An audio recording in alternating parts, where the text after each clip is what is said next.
सभी को नमस्कार। बालाजी क्लासेस में आपका स्वागत है। देखिए आज का जो हमारा टॉपिक है वो है साधारण ब्याज, जिसे हम बोलते हैं सिंपल इंटरेस्ट। देखिए मैं आपको बेसिक्स भी करवाऊंगा और एडवांस क्या तरीका है, शॉर्ट क्या तरीका है, मैं आपको वो भी बताऊंगा। मेरा वो तरीका नहीं है कि पहले मैं आपको शॉर्ट ट्रिक बता दूं, उसके बाद आपकी बकवास करूं और 10-15 मिनट की वीडियो बना के बस खत्म। मेरा वो सिस्टम बिल्कुल भी नहीं है। अगर आप बेसिक सीखना चाहते हो तो इस वीडियो को आगे देखिएगा, अदरवाइज आप अपना टाइम और अपना नेट खराब मत कीजिएगा। आप वीडियो को यहीं से बाहर निकल जाइए, ठीक है। तो चलिए जल्दी से शुरू करते हैं बिना समय गवाए। देखिए टॉपिक हमारा साधारण ब्याज है, जिसे हम बोलते हैं सिंपल इंटरेस्ट। इंग्लिश में क्या बोलते हैं? Simple interest.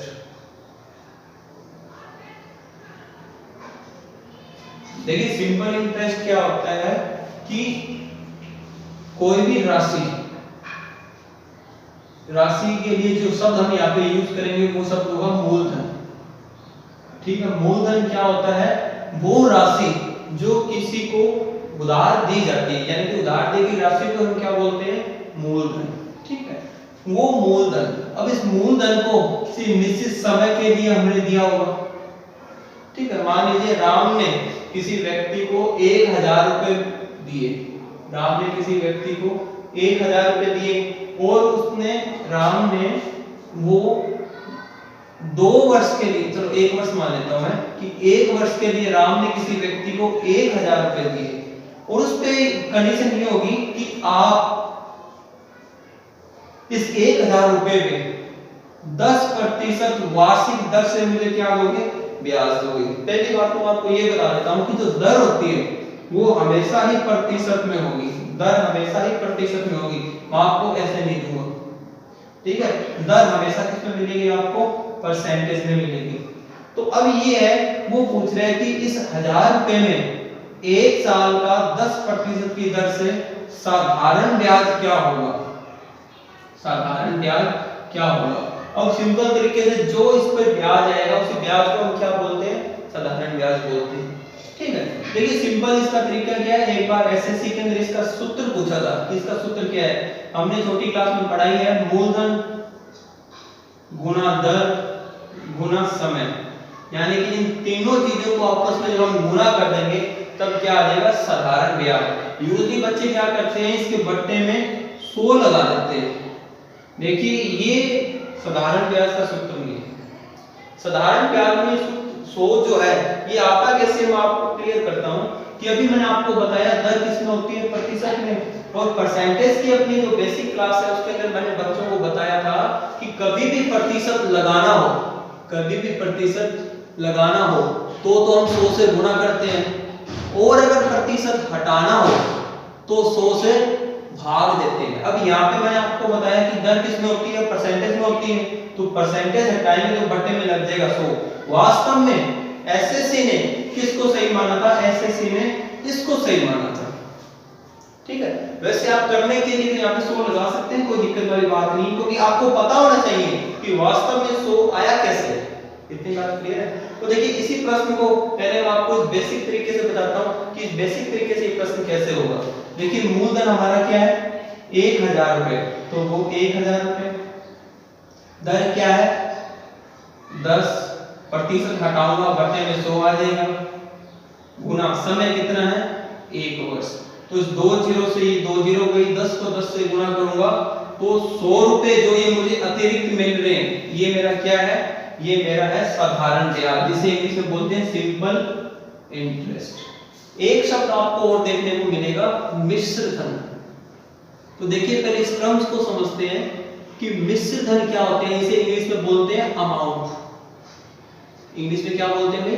अमाउंट। और इसे ए से शो करते हैं, मूलधन को पी से शो करते हैं, इसे प्रिंसिपल बोलते हैं, समय को टी से शो करते हैं, इसे टाइम बोलते हैं, और दर को रेट बोलते हैं, इसे आर से शो करते हैं। साधारण ब्याज को मैंने आपको बता दिया एसआई से शो करते हैं, ठीक है। तो हम बात कर रहे थे मिश्र धन की। मिश्र धन क्या होता है? देखिए वास्तव में मिश्र धन क्या होता है कि जो आपका मूलधन है और मूलधन पर जो आपको ब्याज मिले, मूलधन पर आपको जो ब्याज मिले, जब इस मूलधन और इस ब्याज को जोड़ देंगे, मूलधन और इस ब्याज को जोड़ देंगे, वही हमारा क्या कहलाता है? मिश्र धन कहलाता है। तो आपको मिश्र धन पता चला। मूलधन क्या है? वो राशि जो किसी को उधार दी गई है। समय, कितने समय के लिए उधार दी गई है। दर, यानी कि हम उस राशि पर किस दर से हम ब्याज लेंगे उसे ही दर बोलते हैं। दर हमेशा प्रतिशत में होती है। उसके बाद मैंने आपको बताया मिश्र धन। मिश्र धन क्या होता है? मूलधन प्लस ब्याज। मूलधन पर जो ब्याज मिलता है उन दोनों को जब जोड़ दिया जाता है, मूलधन और ब्याज के संयुक्त रूप को ही हम क्या बोलते हैं? मिश्र धन बोलते हैं। साधारण ब्याज निकालने का मैंने आपको बेसिक फॉर्मूला क्या बताया? मूलधन गुना दर गुना समय गुना 100। इसे हम इस तरीके से भी बना सकते हैं, PRT बटे 100। P for principal, and principal किसको बोलते हैं? मूलधन को। R फॉर रेट, रेट किसको बोलते हैं? दर को। T फॉर टाइम, और टाइम के लिए क्या आ जाएगा? समय। और प्रतिशत हटाते हैं तब बटे में क्या आता है? 100। तो हम ये फॉर्मूला देखिए, जितने भी ट्रिक वगैरह है वो इस बेसिक से निकलती है। तो आपको इतना बेसिक क्लियर होना चाहिए। अब देखिए, इसी प्रश्न को बेसिक तो कर लिया, बेसिक से अलावा मैं जो मेथड यूज करूंगा उस मेथड से किस तरीके से करेंगे आप वो देखिए। देखिए मूलधन क्या था हमारा? मूलधन था 1000 रुपए। R क्या थी? 10%। और T क्या था? 1 वर्ष। ठीक है। अब जिस तरीके से हम करेंगे उस तरीके को आप देखिएगा। हम करेंगे फ्रैक्शन मेथड से। किससे करेंगे? फ्रैक्शन मेथड से। फ्रैक्शन क्या होती है इसके बारे में परसेंटेज की जो मेरी वीडियो है उसके अंदर मैंने आपको बहुत अच्छे से बताया। अगर अब तक आपने वो नहीं देखी है तो प्लीज आप परसेंटेज की वीडियो जरूर देखिएगा। उसी के बाद इस वीडियो को विजिट कीजिएगा। तो देखिए 10%, इस प्रतिशत को जब मैं फ्रैक्शन में बदलूंगा तो ये क्या बन जाएगा भाई? 10/100। क्योंकि प्रतिशत हटाऊंगा तो बटे में आ जाएगा 100। अब इस 1 0 से ये गया, तो 10% किसके बराबर है? 1/10 के बराबर। अब आपको एक चीज ध्यान रखनी है कि जब भी आप साधारण ब्याज को फ्रैक्शन मेथड से करोगे तब जो 1/10 आया है यानी अंश और जो हर है, तो ये क्या चीज होगी? ध्यान रखिएगा, ऊपर वाला तो होगा ब्याज और नीचे वाला होगा मूलधन। क्या होगा? मूलधन। जो सबसे बड़ी बात वो आपने ये ध्यान रखना है कि जो ब्याज आपको मिलेगा ये ब्याज होगा 1 वर्ष का। ये ब्याज कितने का होगा भाई? 1 वर्ष का ब्याज होगा। अब देखिए दर क्या थी? 10%। 10% को हमने फ्रैक्शन में बदला तो हमें क्या मिल गया? 1/10। तो यहाँ पे जो 10 है वो क्या है? वो मेरा मूलधन और 1 क्या है? ये मेरा ब्याज। कितने साल का? 1 साल का ब्याज। यानी कि अगर 10 रुपए मेरे मूलधन है तो मुझे 1 साल में कितना ब्याज मिलेगा? 10% की दर से 1 रुपए। लेकिन वास्तव में क्या मेरा मूलधन 10 रुपए ही है क्या? मेरा मूलधन कितना है? मेरा मूलधन 1000 रुपए है। तो 10 को 1000 बनाने के लिए मुझे कितने से गुना करना पड़ेगा? 100 से गुना करना पड़ेगा। 100 से गुना करने का मतलब कि मुझे 2 जीरो लगानी पड़ेगी। जब मैंने नीचे 2 जीरो लगाई है तो ऊपर भी कितनी जीरो लगाऊंगा? 2 जीरो। तो अब देखिए नीचे वाला क्या है? मूलधन, ऊपर वाला ब्याज। तो ब्याज भी कितने समय का? 1 साल का। यानी कि 1 ईयर का जो इंटरेस्ट जो मुझे मिल रहा है वो कितना मिलेगा? 100 रुपए। और अभी जब मैंने बेसिक से आपको कराया था तब भी हमारा आंसर क्या आया था? 100 रुपए आया था। अब मैंने कैसे किया ये सारी चीज मैं रिपीट कर रहा हूं, जरा ध्यान से देखिएगा कि मैंने सबसे पहले क्या किया कि जो दर थी मेरी 10% दर को मैंने फ्रैक्शन में बदल दिया तो ये बन गई 1/10। कि मेरा अगर मूलधन 10 रुपए है तो मुझे ब्याज कितना मिलेगा? 1 रुपए ब्याज मिलेगा। क्या वास्तव में मेरा मूलधन 10 रुपए है क्या? नहीं, वास्तव में मेरा मूलधन कितना है? मेरा मूलधन है 1000 रुपए। लेकिन यहाँ पे कितना है? 10 रुपए। तो 10 को 1000 बनाने के लिए मैं क्या करूंगा? 100 से गुना करूंगा। 100 से नीचे गुना किया तो 100 से ऊपर गुना करूंगा। 100 को 1 से गुना किया तो आ गया 100। 10 को 100 से गुना किया तो क्या आ जाएगा? 1000। और नीचे वाला क्या होता है? नीचे वाला होता है मूलधन। तो 1000 रुपए मेरा क्या आ गया? मूलधन। और इस 1000 रुपए मूलधन पर मेरा 1 साल का ब्याज कितना आया? 100 रुपए। ये मेरा आ गया ब्याज। उम्मीद है कि ये समझ में आया होगा। अब एक प्रश्न और देखिए अगर हमारा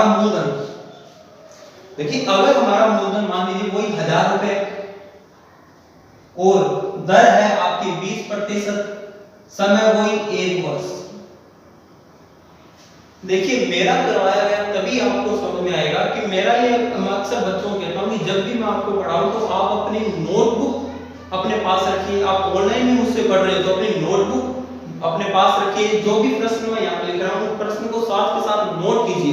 पहले देखिए एक प्रश्न, दो प्रश्न मैं आपको बताऊंगा आराम से, उन प्रश्न को आप देखिए, कंसेप्ट को समझिए, उसके बाद वीडियो पॉज कीजिए और उन प्रश्नों को खुद करने की कोशिश कीजिए। ठीक है, अब इस प्रश्न को एक बार मैं दोबारा आपको बता रहा हूं, मैं बेसिक से भी बताऊंगा और मैं फ्रैक्शन मेथड से भी आपको बताऊंगा। लाइव चलेगी, चलो कोई बात नहीं। तो देखिएगा बेसिक से क्या बताया मैंने आपको कि एसआई साधारण ब्याज का सूत्र क्या बताया मैंने, मूलधन गुना दर गुना समय बटे ब्याज देगा 100। मूलधन मेरा कितना है यहाँ पे 1000, दर कितनी है 20% हटाऊंगा तो बटे में आ जाएगा 100, समय कितना है 1 वर्ष। तो ये 2 जीरो से ये 2 जीरो गई, 20 को 10 से गुना किया, 20 को 10 से गुना किया तो मेरा जो एसआई है वो कितना आ गया भाई, एसआई आ गया मेरा 200 रुपए। यानी कि 1000 राशि पर 1000 की राशि पर 20% की दर से मुझे एक साल में कितना ब्याज मिलेगा, 200 रुपए ब्याज मिलेगा। अब इसी प्रश्न को हम फ्रैक्शन से करते हैं कि फ्रैक्शन से ये कैसे करता है। देखिए 20% को जब मैं फ्रैक्शन में बदलता हूं तो ये क्या बन जाएगा 20/100 बन जाएगा, नहीं बन जाएगा। और अभी मैंने आपको बताया कि फ्रैक्शन में ऊपर वाला होता है ब्याज और नीचे वाला होता है मूलधन। क्या होता है नीचे वाला, मूलधन। यानी कि अगर 100 रुपए मेरा मूलधन है तो मेरा ब्याज कितना हुआ एक साल का 20 रुपए। क्या वास्तव में मेरा जो मूलधन है वो 100 रुपए ही है क्या, नहीं, मेरा मूलधन कितना है 1000 है। तो 100 को 1000 बनाने के लिए मुझे यहाँ पे एक जीरो लगानी पड़ेगी। जब नीचे एक जीरो लगाई तो ऊपर भी एक जीरो लगाऊंगा, नहीं लगाऊंगा। तो वही देखो 1000 रुपए मूलधन पे एक साल का 20% की दर से मेरा ब्याज कितना आ गया 200 रुपए। और यहाँ भी क्या आया था 200 रुपए। इतनी बात क्लियर है। तो चलिए अब थोड़ा सा इसमें चेंज करते हैं। देखिए वही प्रश्न थोड़ा सा मैंने चेंज क्या कर दिया इसके अंदर कि मूलधन मैंने रखा 1000 रुपए, दर 10% और समय कितना रखा 2 वर्ष का। इस प्रश्न को पहले मैं बेसिक से कर रहा हूं कि बेसिक से मैं कैसे करूंगा।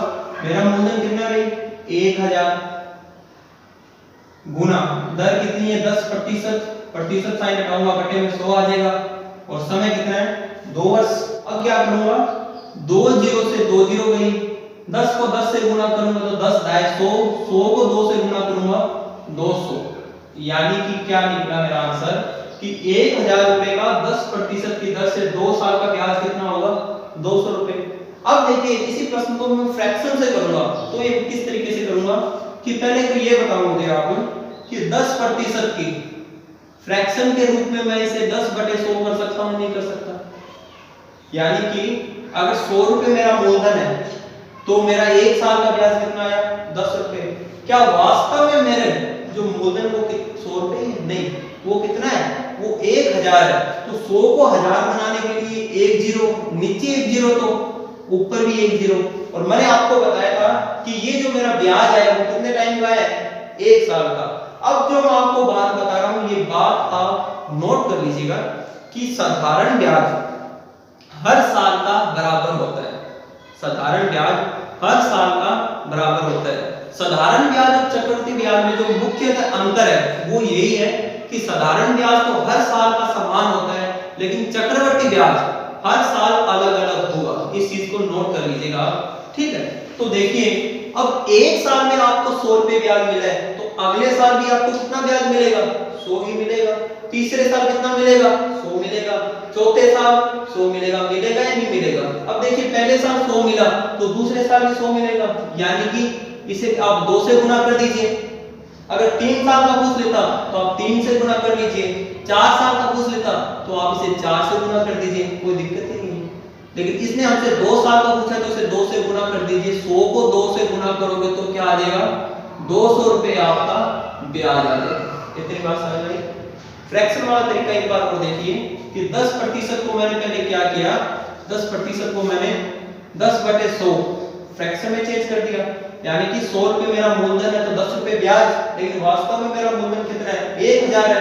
तो पहले तो मैंने लेकिन अब क्योंकि 100 को 1000 बनाने में एक जीरो नीचे तो एक जीरो ऊपर, 1000 मूलधन पर 100 रुपए ब्याज, लेकिन ये 1 साल का है, समय इस बार कितना है 2 साल है, तो इसे 2 साल का ब्याज प्राप्त करने के लिए मैं क्या करूंगा 2 से गुना कर दूंगा, क्योंकि मूलधन साधारण ब्याज हर साल का समान होता है, एक साल का 100 तो दूसरे साल का भी 100 होगा, तो 100 आप ऐसे जोड़ दीजिए या फिर 100 को 2 से गुना कर दीजिए तो आपका 200 रुपए ये ब्याज आएगा। इतने क्लियर। अब आगे एक प्रश्न और देखिए क्या प्रश्न है कि दर इस बार मान लेते हैं अपने 30% और समय मैं मान लेता हूं इस बार 3 वर्ष, समय कितना मान लेता हूं 3 वर्ष। आप खुद भी इस तरीके से वैल्यू चेंज करके प्रश्न बनाया कीजिए, ठीक है। एक्चुअली क्या है कि मेरी जो क्लासें हैं वो सड़क पे हैं, तो आने जाने वाले लोग बोलते हैं, तो थोड़ा बहुत जो शोर होता है उसको आप थोड़ा एडजस्ट कर लीजिएगा, ठीक है ना। तो देखिए पहले बेसिक से करता हूं। बेसिक मेरा मूलधन कितना है 1000 रुपए, दर कितनी है 30%, प्रतिशत हटाऊंगा तो बटे में 100 आ जाएगा, समय कितना है 3, तो वही 2 जीरो से 2 जीरो गई, 30 को 10 से गुना करूंगा तो 300 आएगा, 300 को 3 से गुना करूंगा तो आ जाएगा ये 900, यानी कि 1000 रुपए का 30% की दर से 3 वर्ष का ब्याज कितना आएगा 900 रुपए आएगा। अब इसे फ्रैक्शन से करते हैं, फ्रैक्शन से कैसे करेंगे, देखिए 30% की फ्रैक्शन क्या बनेगी, प्रतिशत साइन हटाऊंगा तो बटे में आ जाएगा 100, यानी कि अगर 100 रुपए मेरा मूलधन है तो 1 साल का ब्याज कितना बना 30 रुपए। क्या वास्तव में मेरा मूलधन 100 रुपए है क्या, नहीं, वास्तव में मेरा मूलधन कितना है 1000 रुपए है, तो 100 को 1000 बनाने के लिए मैं क्या करूंगा 1 जीरो लगाऊंगा। अब 1 जीरो नीचे लगाई है तो मुझे 1 जीरो ऊपर भी लगानी पड़ेगी। अब देखिए 1000 रुपए पर 1 साल का मेरा ब्याज कितना आया 300 रुपए, और अभी मैंने आपको बताया कि साधारण ब्याज हर साल का बराबर होता है, तब 1 साल का 300 रुपए है तो 3 साल का कितना होगा 3 साल का, तो उसे मुझे 3 से गुना करना पड़ेगा नहीं करना पड़ेगा, क्योंकि 1 साल का 300 है, अगले साल का भी कितना आएगा, यानी कि दूसरे साल का भी 300 और तीसरे साल का भी कितना आएगा 300।